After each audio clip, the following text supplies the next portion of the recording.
10 वर्षीय अल्पवयीन मुलगी किराणा दुकानातून सामान घेऊन येत असताना आरोपी तरुणांनी सदर मुलीची छेडछाड करून तिला लज्जा उत्पन्न होईल असं वर्तन केलं। त्यानंतर सदर मुलीच्या आई व वडिलांना जातीवाचक शिवीगाळ करून दमदाटी केली। ही घटना राहुरी तालुक्यातील ब्राह्मणी परिसरात दिनांक 18 फेब्रुवारी रोजी सकाळच्या सुमारास घडली। या घटनेबाबत पीडित मुलीच्या आईने राहुरी पोलीस ठाण्यात दिलेल्या फिर्यादीत म्हटलंय की त्यांची 10 वर्षीय मुलगी दिनांक 18 फेब्रुवारी 2025 रोजी सकाळी 7 वाजेच्या सुमारास एका किराणा दुकानात सामान आणण्यासाठी गेली होती। ती सामान घेऊन परत येत असताना आरोपींनी पीडित मुलीला रस्त्यावर अडवून तिची छेडछाड करत तिच्याशी अश्लील चाळे केले। तिथे एक व्यक्ती आल्यानं आरोपी तिथून पळून गेले। यानंतर पीडित मुलीने घरी आल्यानंतर घडलेला प्रकार तिच्या आईला सांगितला। यावेळी सदर मुलीची आई जाब विचारण्यासाठी आरोपीकडे गेली असता तिला आरोपींनी जातीवाचक शिवीगाळ करून दमदाटी केली।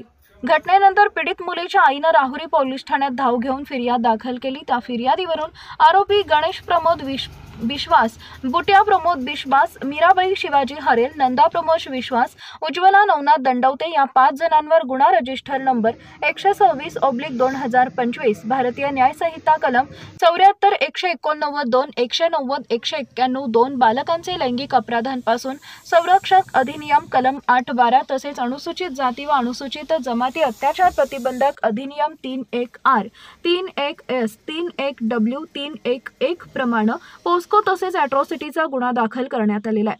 या घटनेचा पुढील तपास उपविभागीय पोलीस अधिकारी डॉक्टर बसवराज शिवपूजे करत आहेत। विजन प्लस न्यूजसाठी मीनाश पटेकर, राहुरी।